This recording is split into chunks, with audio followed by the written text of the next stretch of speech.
Animal 8 दिन में 600 करोड़ का बिजनेस कर चुकी है।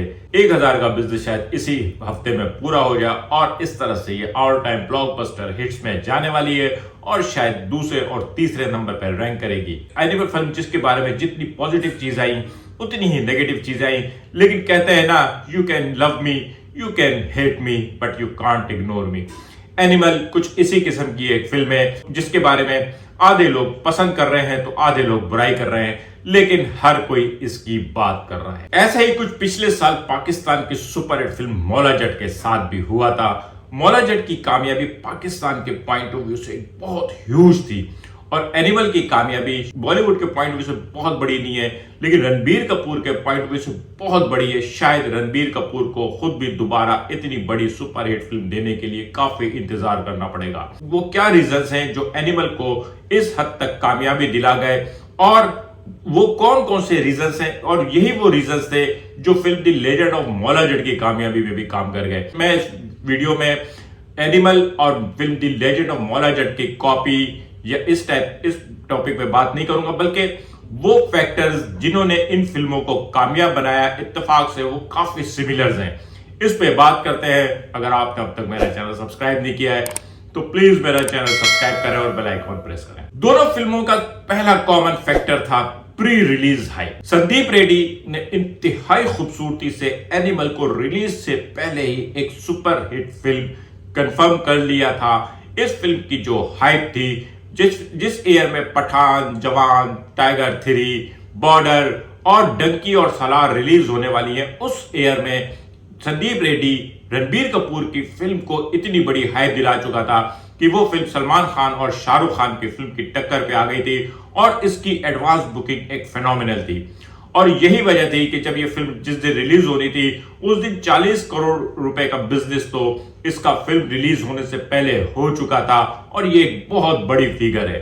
यही कुछ मौला जट के साथ हुआ था। मौला जट की पीआर टीम ने भी मार्केटिंग पे बहुत इन्वेस्टमेंट की थी और मेरे ख्याल में कंटेंट से भी आगे अब जो चीज है वो ये है कि आप अपनी फिल्म को प्री रिलीज इतनी हाइप दे, इतनी मार्केटिंग और डिफरेंट चैनल इस्तेमाल करें कि लोग उस फिल्म को देखने के लिए बेताब हो जाएं, लोग उस फिल्म की तारीफ करें, लोग उस फिल्म की बुराई करें, लेकिन किसी भी सूरत में लोग उस फिल्म का जिक्र करने से बाज नहीं आए और वो टॉक ऑफ द टाउन हो। और एनिमल फिल्म के मेकर्स ने इस फैक्टर को बहुत खूबसूरती से इस्तेमाल किया। दूसरी चीज है टेलर। टेलर को मैं हमेशा इनविटेशन कार्ड बोलता हूं और सिनेमा में फिल्म देखने जाने वालों का कि जो माइंड सेट है, मैं खुद सिनेमा पे बहुत मैंने फिल्में देखी है। जिस वक्त मैंने ये रिव्यू शुरू भी नहीं किया था, बचपन से मैं फिल्में देखते हुए आया हूं और मुझे मालूम है कि सिनेमा में फिल्म देखने वाला अगली फिल्म कौन सी देखेगा इसका डिसीजन टेलर देख के करता है। और एनिमल का जो टेलर था वो बहुत इंटरेस्टिंग था।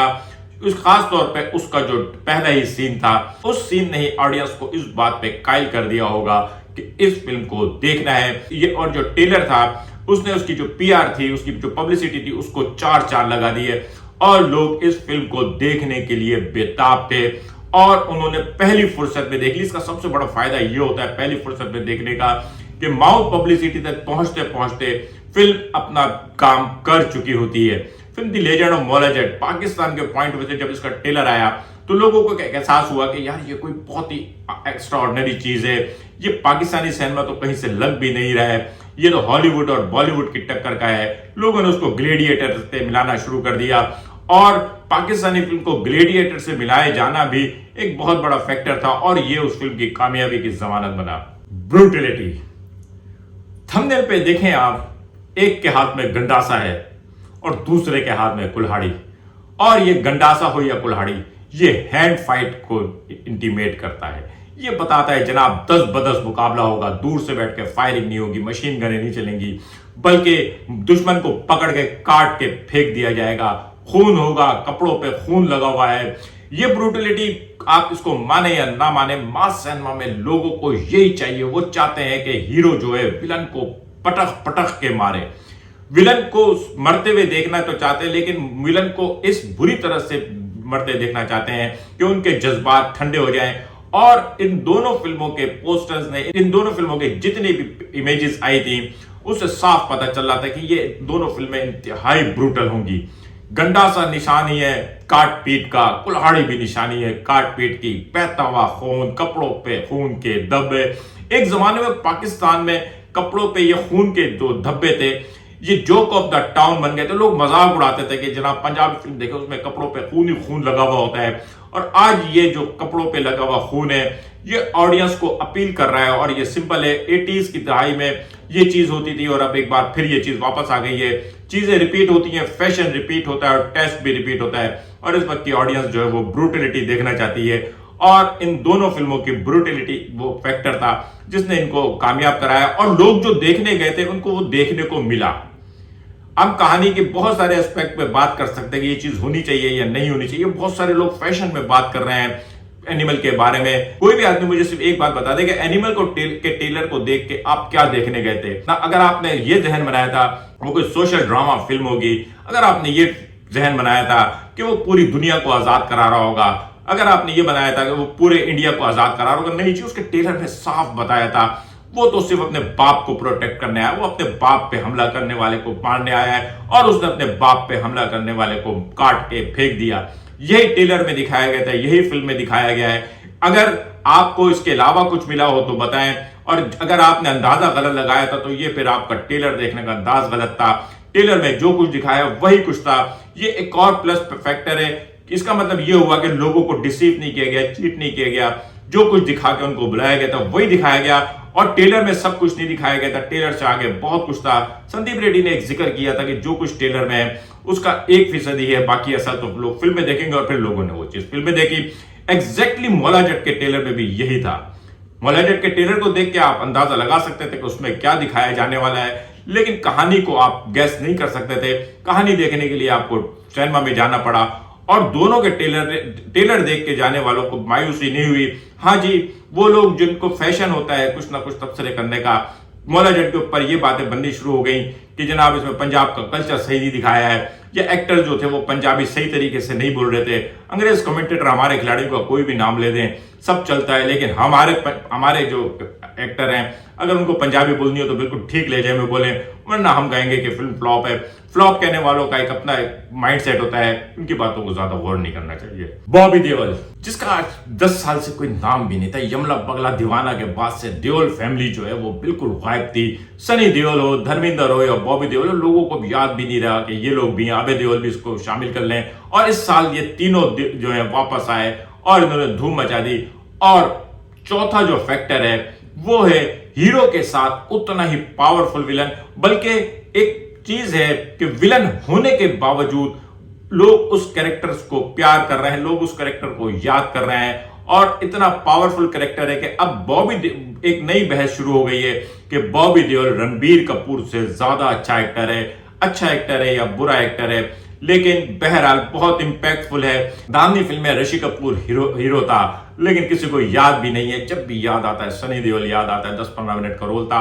और इसी तरह से रणबीर कपूर किसी भी तरीके से हल्का नहीं था, लेकिन बॉबी देओल ने जो है मिला लूटा है, ये एक और पावर है। इसी तरह से फिल्म मौला जट में फवाद खान के होते हुए भी हमजा अली अब्बासी ने जहां जहां पे भी स्क्रीन कैप्चर की थी वहां उसने इंपैक्टफुल एक्टिंग की थी। मैंने इत्तेफाक से मौला जट फिल्म जो है ना असली नूरी नत यानी मुस्तफा कुरैशी साहब के साथ देखी थी। और मुस्तफा कुरैशी साहब मेरे साथ बैठे हुए थे, उन्होंने कहा कि यार इस बच्चे ने कमाल कर दिया है, इतनी लाजवाब अदाकारी की है। तो हीरो के साथ साथ विलन भी एक बहुत अहम फैक्टर होता है और जितना तगड़ा विलन होगा उतना ही फिल्म देखने में मजा आएगा। क्रिकेट मैच देखने वाले लोगों को पता है जितना टफ मैच होगा, सामने वाली टीम जितनी तगड़ी होगी, हमारी टीम की जीत की उतनी ही खुशी होगी। पाकिस्तान का जिम्बाब्वे से मैच हो, इंडिया अफगानिस्तान से जीते, क्या मजा आता है। विलन का जो फैक्टर है वो इस फिल्म में बहुत शानदार तरीके से है। संदीप रेड्डी ने बॉबी देओल को इंतहाई हस्ब जरूरत और हस्ब जायका इस्तेमाल किया, लेकिन उसके बावजूद बॉबी देओल ने मायूस नहीं किया। और बॉबी देओल जो है एक भूखे शेर की तरह इस फिल्म में टूट पड़ा।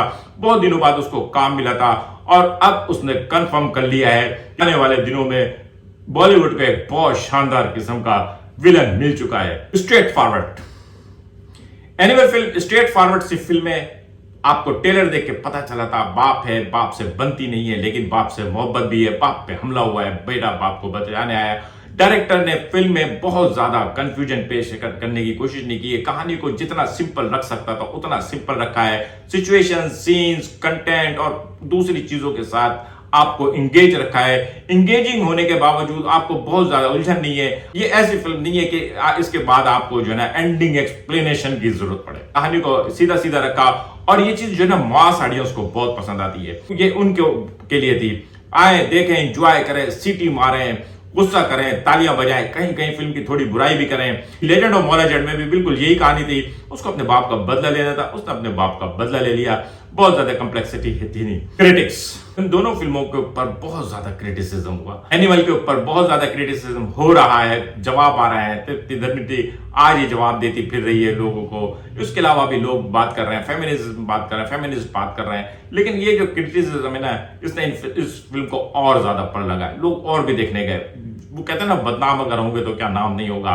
तो लोगों ने कहा चलो देख कर आए, ये क्या ऐसा क्या दिखा दिया जो लोग इतना गुस्सा हो रहे हैं। क्योंकि जब क्रिटिक्स गुस्सा कर रहे होते हैं तो ऑडियंस को पता चलता है कि यार कुछ ऐसा दिखा दिया जो इतना गुस्सा कर रहे हैं, चलो लाल किले हो रहे हैं, और वो उसको देखने जा रहे हैं। इसी तरह से फिल्म द लेजेंड ऑफ मोलाजेड के वक्त भी एक बहुत बड़ा तबका आ गया था। मैं आपको यहाँ पे एक बात बताऊं, छोटी छोटी फिल्मों में कुछ भी दिखा दिया, किसी को होश नहीं आता कि क्या दिखा दिया, क्या था क्या नहीं था।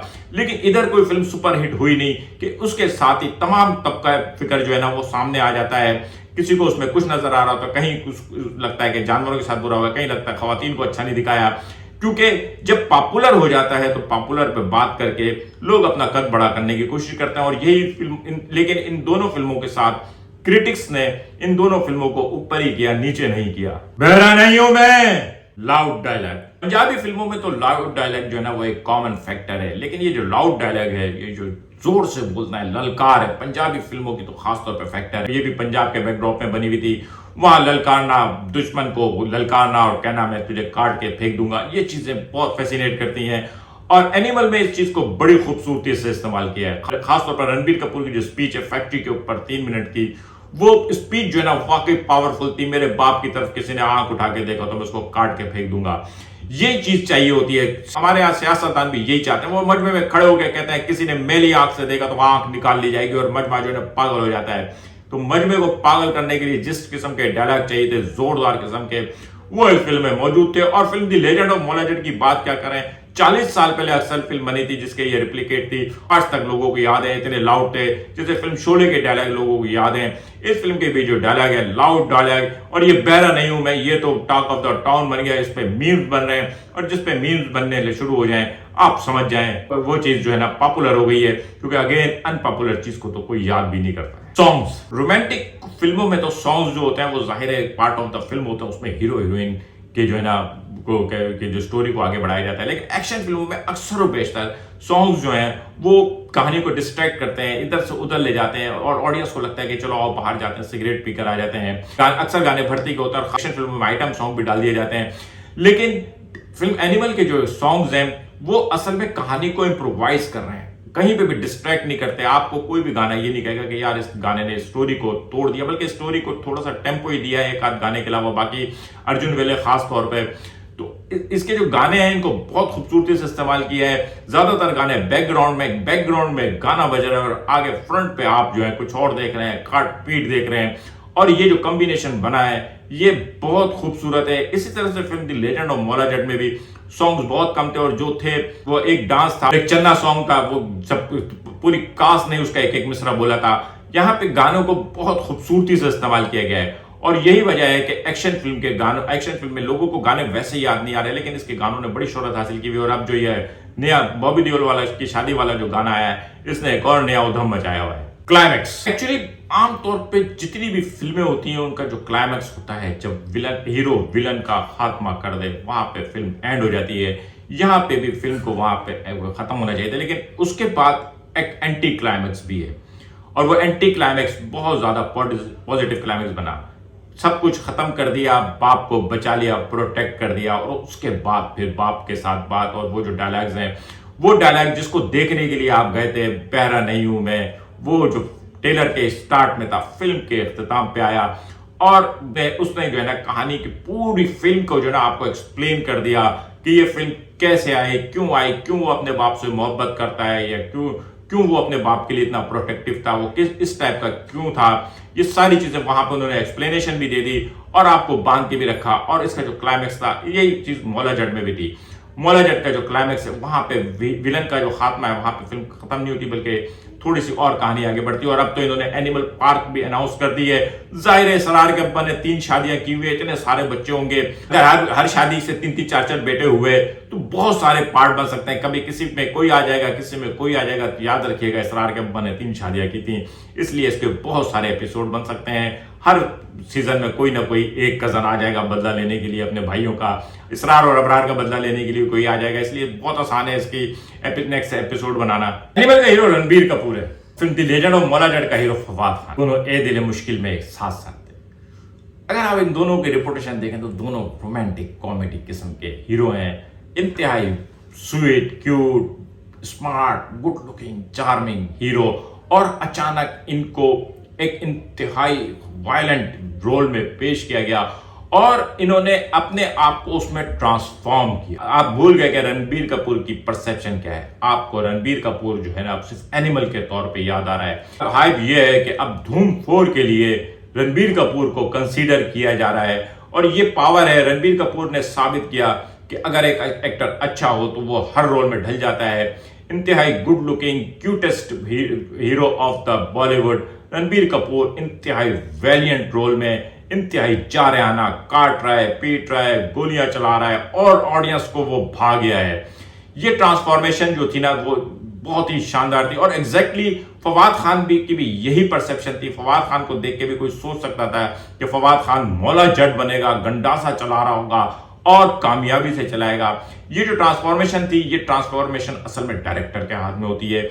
डायरेक्टर की सिलेक्शन, क्योंकि संदीप रेड्डी ने जाहिर सोचा होगा कि मैं ये रोल रणबीर कपूर से कराऊंगा, अदरवाइज इस टाइप के रोल कराने के लिए अल्टरनेट सॉल्यूशंस मौजूद थे। वो किसी और से भी ये रोल करा सकता था, उसकी परसेप्शन ही वेरिएंट हो, लेकिन उसे रणबीर कपूर को सिलेक्ट किया और फिर रणबीर कपूर को ट्रांसफॉर्म किया एनिमल में। और वो एनिमल जो है ना, वो एनिमल अब जो है वो रूल कर रहा है। शाहरुख खान और सलमान खान को धमकियां लगा रहा है कि मैं भी सुपरस्टार हूं।